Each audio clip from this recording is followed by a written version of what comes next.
For the benefit of people who may not have a background knowledge about Ifa, I wonder if you could say a little bit about how you actually work as an Ifa priest, in divination or spiritual counseling. How do you work with people to bring about the kind of healing that you talked about? And I wonder if you see any similarities or differences between your own work in spiritual counseling and what Dr. Lee described, the kind of pastoral counseling that she was talking about. Thank you very much. There is one thing that everybody who believes in Ifa know as giving, and that is the fact that Ifa is the direct speech of Olodumare, and that Ifa is the summation of the history of all the 801 Irumales. So what it means is that Ifa is the model with which God himself had used in creating the universe and also had used in setting the laws in this world.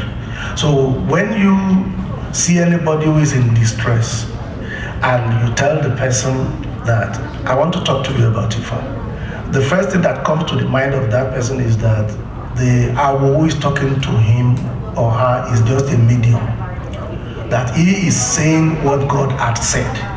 And that's why many a times we achieve more than any other group. In Nigeria, where I come from, it is an established fact that there is no church or mosque that will be established without the support of the Awo. They'll go there so that they will have huge congregation.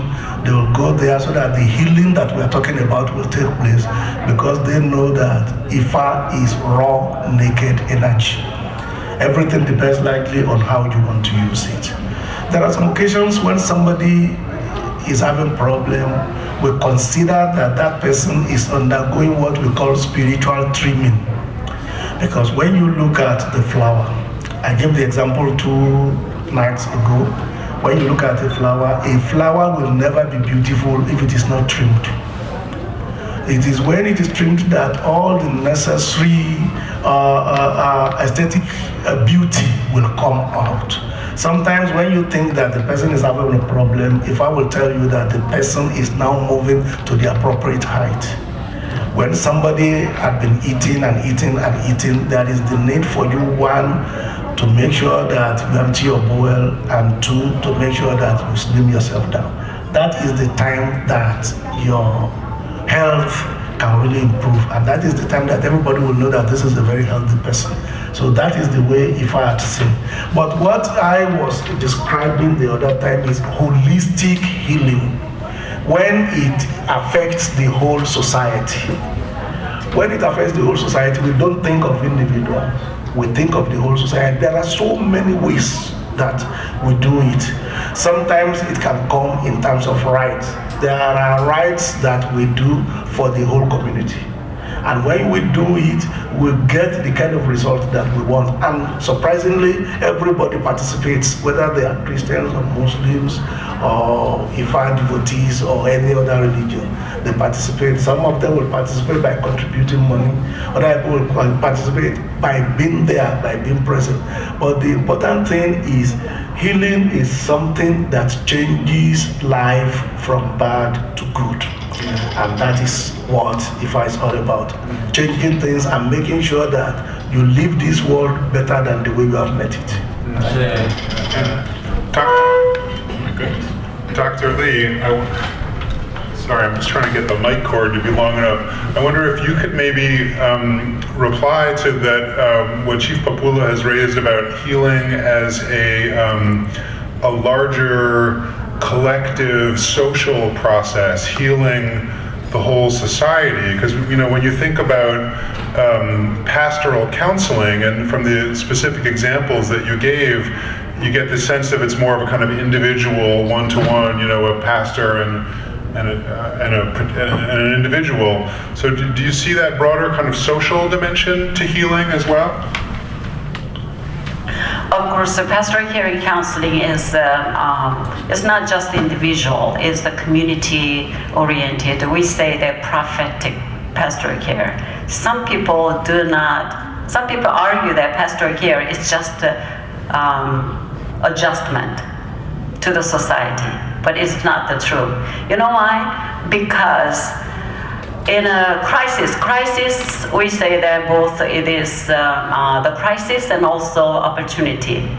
And every person in crisis become spiritual, even though they do not use a religious language. Do you know why? In crisis, they are confronted by basic questions. Who am I? Why this happened? I mean, even though they do not use God, they say, where is God? Why do I live? And all these spiritual dimension, that is the cure must be happening in the relationship with others, because many people are the hurt in the relationship.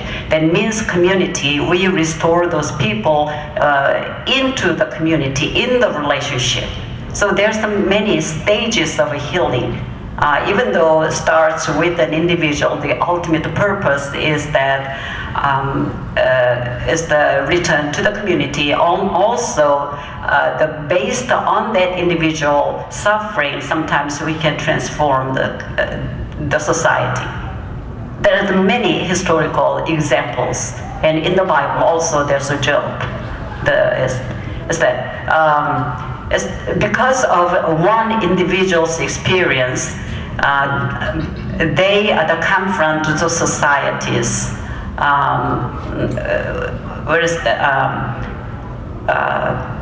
unfair injustice. There's many examples in this pastoral care. So we say the prophetic component of pastoral care and counseling. Thank you. I'm happy to just open it up for questions or comments from anyone, please. Yes, let me ask Dr. Lee. And you mentioned about the cure and healing while you're doing your lecture. I also experienced in one of the hospitals who has a sub-unit. When it comes to the mental health, the cure by the healthcare professionals like psychiatrists, and another approach like chaplain, like him, it's slightly different. I experienced not cooperation, because one psychologist, and as a chaplain intern, I myself never have enjoyed that creative dialogue. We are not dialogistic. So what I'm saying here is, what is your opinion? How to, create? You said about the relation. It's a relational thing. Healing is relation, but curing and healing, in between curing and healing, how we can approach more systematically to, embrace the holistic way or individual way, either way. We need that a little bit. We have to think of that. What is your opinion?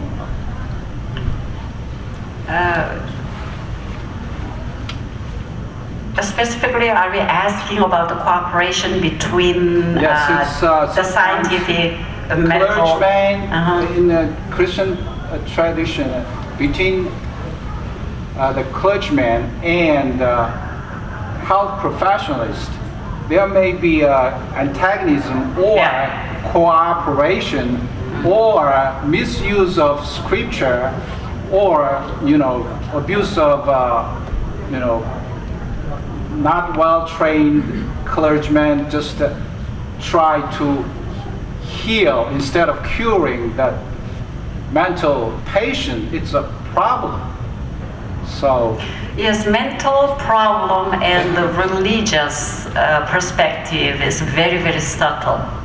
There are many researches that try to explain what's the difference between mental illness and the religious experience, because these two things share very similar phenomenon.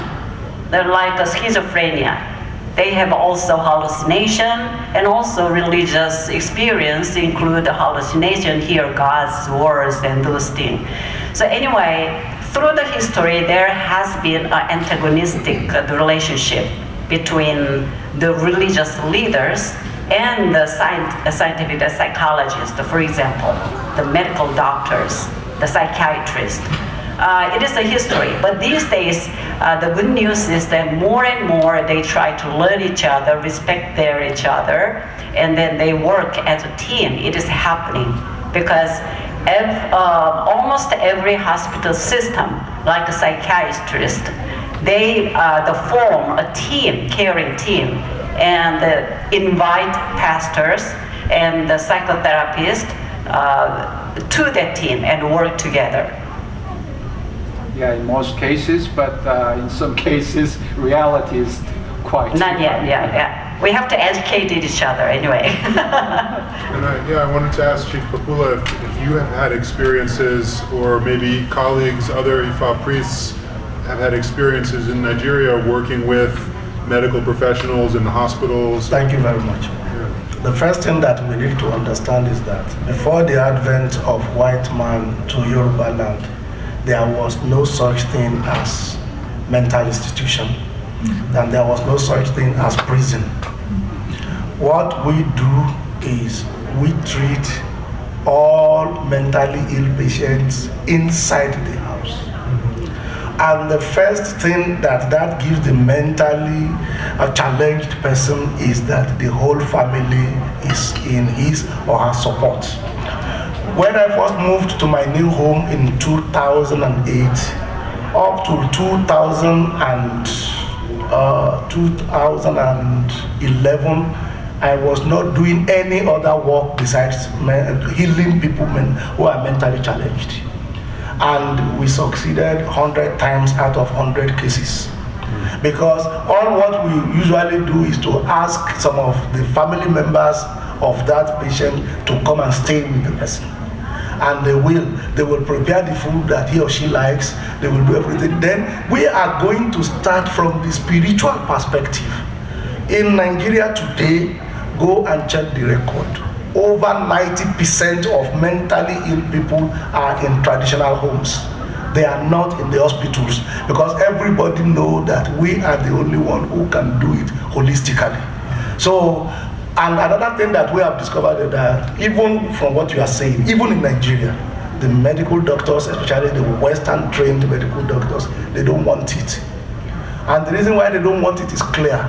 They know that one is a superior equivalent of the other. And they don't want to. I have gone to give a lecture at the University of Ibadan, which was the premier university in the country, and we were talking about mental health and everything. Then I told them how we do it, we use this, we use that. The next thing that they were telling me is, okay, now all of them are taking up their pens and papers, they wanted to be writing the recipes, and I stopped talking. They said, why? So, oh, that is the way all the things that our forefathers had, that is the way it was. I said, yes, you need to teach me how to operate a patient. Now, I don't need, then they said I have to go to medical school. I said, why did you not want to go to herbal school? So these are things that, one thing that is very important is that we need to place those who are in the herbal sector, those who are doing holistic healing, we need to place them on the same pedestal as those who are Western doctors. And that has been the problem. You see, they are operating with those who are working like that from the point of arrogance. It will never work.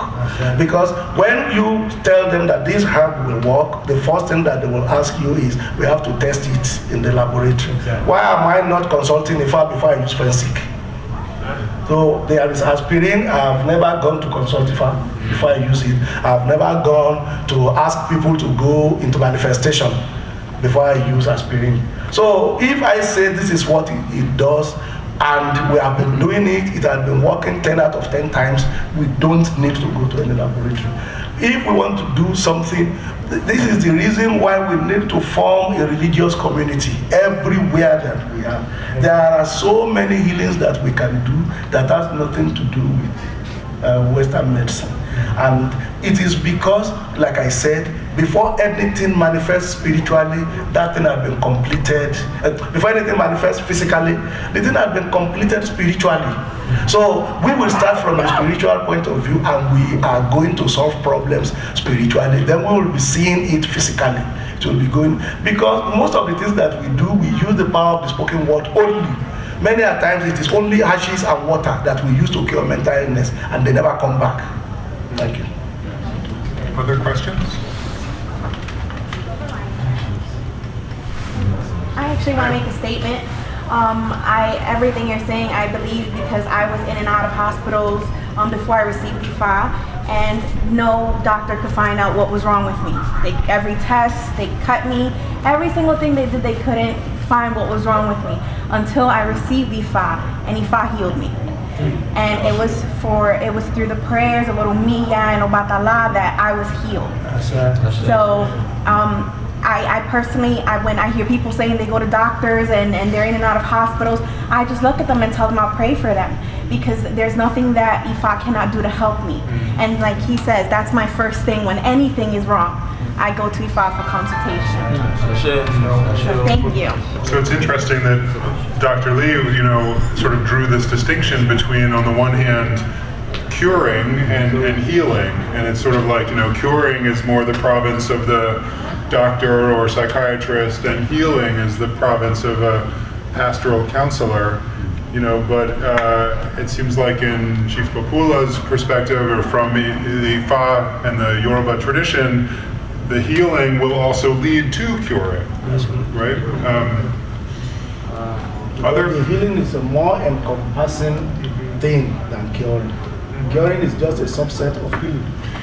And there are also plenty of strands and communities within the Christian tradition that say the same. I mean, there's all kinds of faith healing in Christianity where people use prayer and ritual and scripture to try to accomplish physical medical curing. Yeah, I think that's a very good insight. And I just want to mention that it is true in contemporary, the Christian tradition, we are kind of losing the kind of the miracles that happen. But I want to, between the difference between curing and healing. Have you ever thought that, is it possible to be healed without curing, but cured without being healed? Sometimes it goes together, but sometimes it does not go together. Even if in the Bible, Jesus mentioned that. And the physical body healed, I mean, like a cancer. For example, I did not have a cancer, but I have a cancer, and then I'm cured. But that does not necessarily mean I'm healed. Other questions? I just want to pose something, Dr. Lee. I appreciate that last part of what you just said, appreciated most importantly, because oftentimes we have, understanding in terms of the approach of IFA. There's a holistic approach. And that specific thing is about cure and healing. And that's why when we have people are healed of cancer, for instance, and then it returns. And so the idea of what something once something is healed, but it's not cured. And so there's a reoccurrence because it hasn't gone and tapped to the source of what the issue may be. Whether it's and of course by the notion of Chief Pastoral is that it's a spiritual thing. So oftentimes that we can do manipulations or make some type of change in a spiritual way that will be able to help us not only receive a healing, but a cure.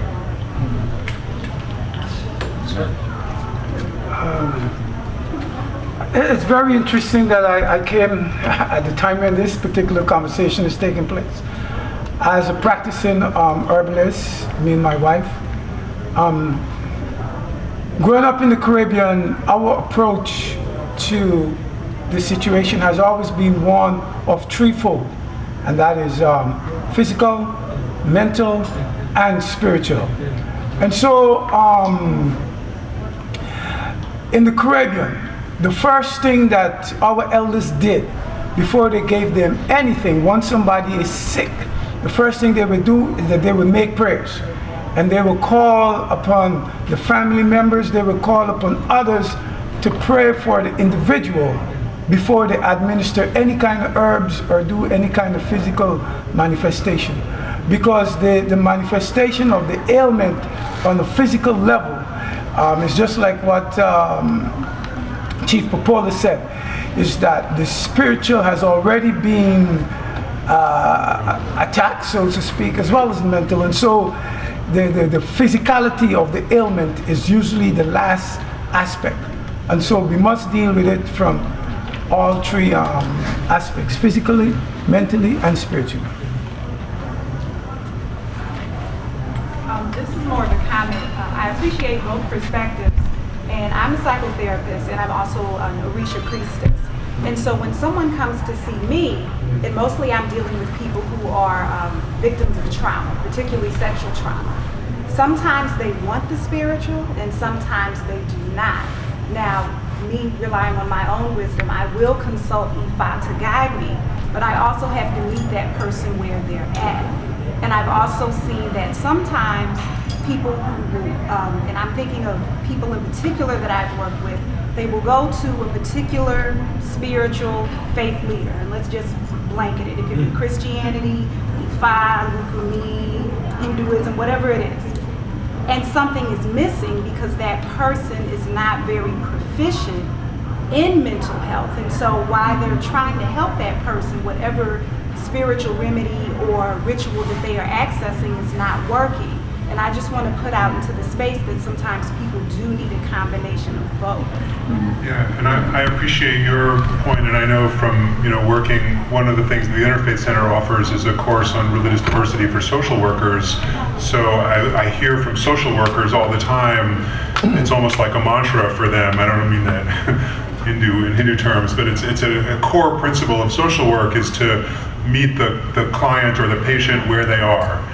So if someone comes to your office and is not in a place where they're ready for a directly spiritual kind of approach to their concerns, maybe it could be, intrusive to try to offer that if they're really just not there. So I appreciated your saying, like, you may consult Ifa on your own, right, for guidance in your psychotherapy practice, but maybe not bring that into the room, with people. So, I wonder for either Chief Pastoral or Dr. Lee, have you had experiences where you're trying to, work with people on a spiritual dimension, but they're resistant to that, and you feel like, okay, there's something deep and spiritual going on here that's the root of your concerns, but they maybe don't want to hear that or not ready to hear that. And then what kind of approach would you take in that context? Thank you. There was a time that I was dealing with someone who was an imam. Before you count 5 imams in Nigeria, you will count this person and you will still have some fingers left uncounted. That one was that high. So many people in his community told him to come to me. Then there was this dilemma. How will I explain to the world that I, as an imam, had gone to the home of a Babalawo for healing? So it became a very serious dilemma. And the first thing that we did was to have a meeting with him. What exactly do you want? Is it healing or publicity? And the man said, healing. He said, before I can do anything about it, I have to ask Ifa, and both of us must participate. Because there is no way, because there is something that we used to do because this man was suffering from stroke and he couldn't walk. And I was promising him that from what my Ifa says, in 4 weeks you will walk and nobody will know that you ever had stroke. but we must participate in it together. What we need to do is, there is what we call a leader. That is the extension of God in you. We have to summon that elder to tell us what to do. There is no way we can do it in your absence. You have to be there. Grudgingly, the man said, yes, but what I would want is for people not to know, so that it will not be a minus to this. And as far as I'm concerned, I always tell them, this place is a complete package.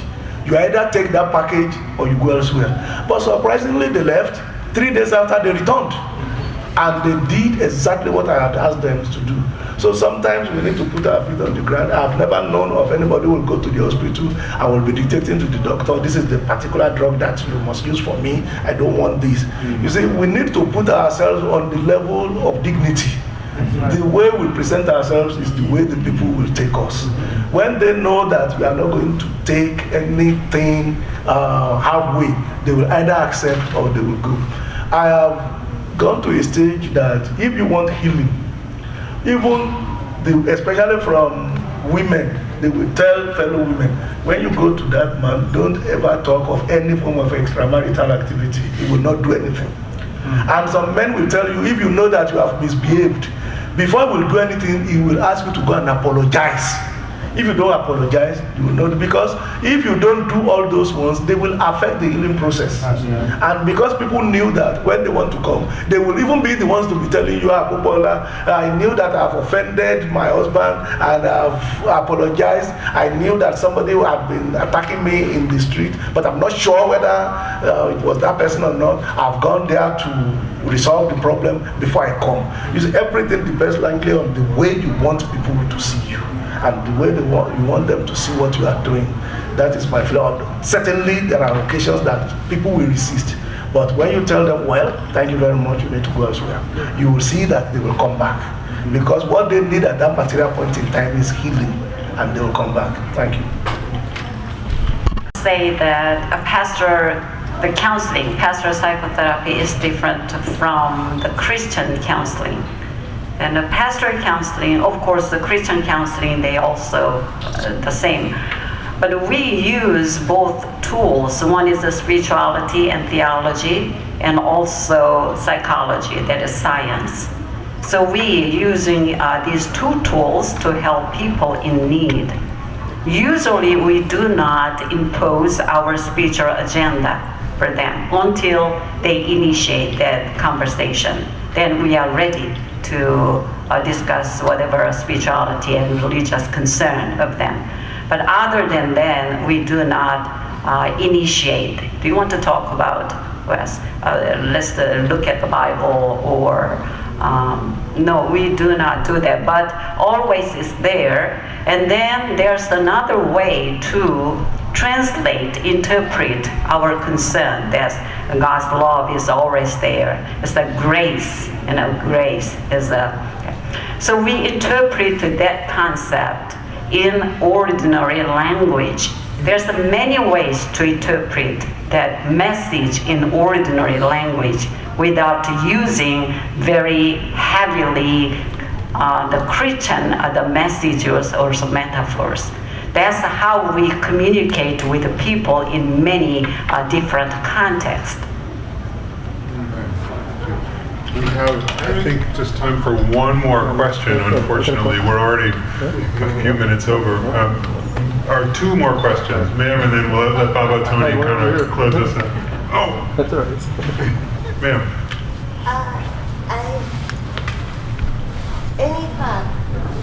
Is it possible to heal the patient when they are in a state of resistance? If a patient or a client isn't cooperating, what can you do? Thank you. It depends likely on the degree of resistance. As far as IFA is concerned, IFA will work with or without your belief. Because it's like poison. Whether you believe that poison will kill you or not, if you use it, you'll get results. That is exactly the way IFA works. But when the person refuses to take what was given to him or her, there is nothing that IFA can do about that. because you need to do it, except if we are just using the power of the spoken words alone. Because sometimes if somebody has a headache here, you will tell the person to stay where the person is, and you will start the power of the spoken word. Whether the person cooperates with you or not, it will work, and the headache will be relieved. It is different. But when that person needs to use something and the person is not using it, there is nothing we can do about that. Thank you. Oh, it's the same. The psychotherapy is that the people who are very resistant, there's many techniques, methods that developed to the work through their resistance, but actually same as that we cannot do nothing much for those people who are resistant. Well, and actually, Dr. Lee, I appreciated in one of the stories that you shared with us of your work as a chaplain with the woman who was grieving her son and was concerned about her own sense of sin. You said the first thing you did before you even would go just sit down with her quietly in that room was to ask her, is it okay with you if I sit here? And if she'd said, no, I really just want to be alone right now, I mean, I assume you just would have up and left. I mean, you wouldn't have sat with her even without her permission to proceed in that way, right? Oh, without her permission, I cannot stay there. Yeah. So there's a sense of participation in healing that has to be there. Yes. Yeah. This is directed to Chief Kapula. There is definitely some healing needed in the Ifa community online. There is something going on presently where people are claiming to be authorities where they do not have the authority to speak or to do certain things, and their children, or whatever you would call them, disciples or whatever, are now running into spiritual conflict within themselves because they're saying, oh, was this done properly? Oh, what do I do now? Oh, this is wrong, because there are certain things that we have gone through and we have trusted the Babalawo that we went to, and apparently there are questionable things. Would you please address that? Because I know in the Christian tradition, I come from a Catholic background, there was a moment where the disciples went to Jesus and they said, hey, there's this guy doing all these things in your name, but, and Jesus supposedly said, well, is he getting results? And yeah, he's casting demons out and like that. And Jesus said, well, what are you complaining about? So I guess my question is, in the Ifa tradition, is there a term for someone who goes off on his own and does these things and gets these results in doing Ifa's name, but he does not have the traditional teaching experience? And let's maybe, I don't want to get too caught up in the details of, I don't really know the backstory of what's going on within the Ifa and Orisha communities, but as a sort of general question, how do people have the authority to heal within Ifa? Thank you. Before you can claim to have authority to heal, you must have gotten the 7 ashe that we are talking about. We don't need to go into details of those 7 ashe, but we must get them. If you get them, certainly you can heal. But there are some occasions that some people are naturally gifted, that anything they touch will work, with or without training. And you see, the client out there is not interested in all the fast answers that you know. And if I says,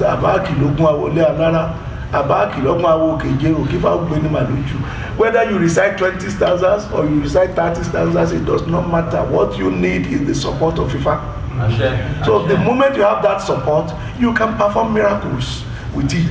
Those who are coming to you, they don't care whether you have that training or not. What they are interested in is they have a problem and the problem is solved.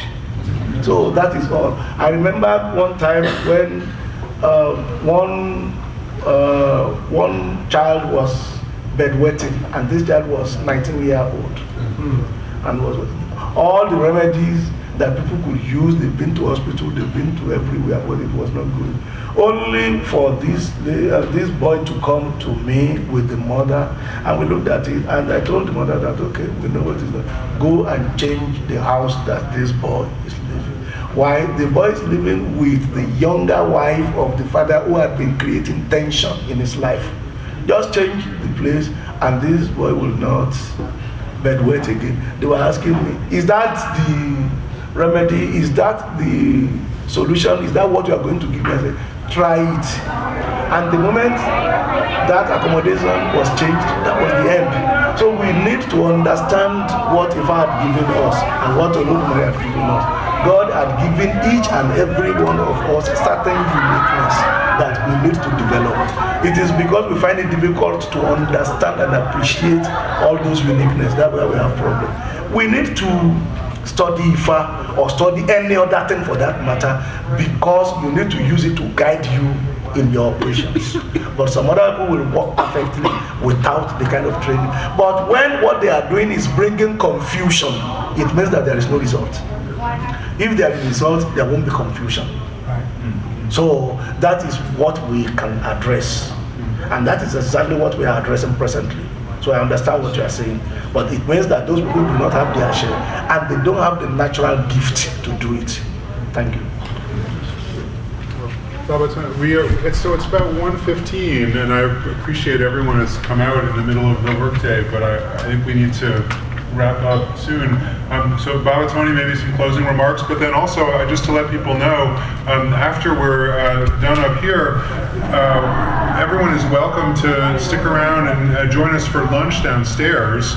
Unfortunately, we'll all kind of have to go Dutch. The Interfaith Center is not catering lunch, but there's a cafeteria right downstairs, and we have a room set aside for our group if anyone would like to just stay and continue the conversation informally over lunch downstairs.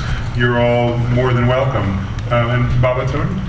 Yes, I'll speak from here. I just want to thank everybody for coming out today. And I would encourage, Chief has written very good books. The Omuluabi book on how to be a good human being. Excellent. I've been reading already. We all need to upgrade. Just like our software and devices, we all need to upgrade our understanding of being a better human being these days. So I'm encouraging people to make the investment because it's good study. And I want to thank Dr. Lee and Chief and Henry for this venue, for a dialogue that I think needs to be continued on other occasions. So thank you all. Thank you all for coming.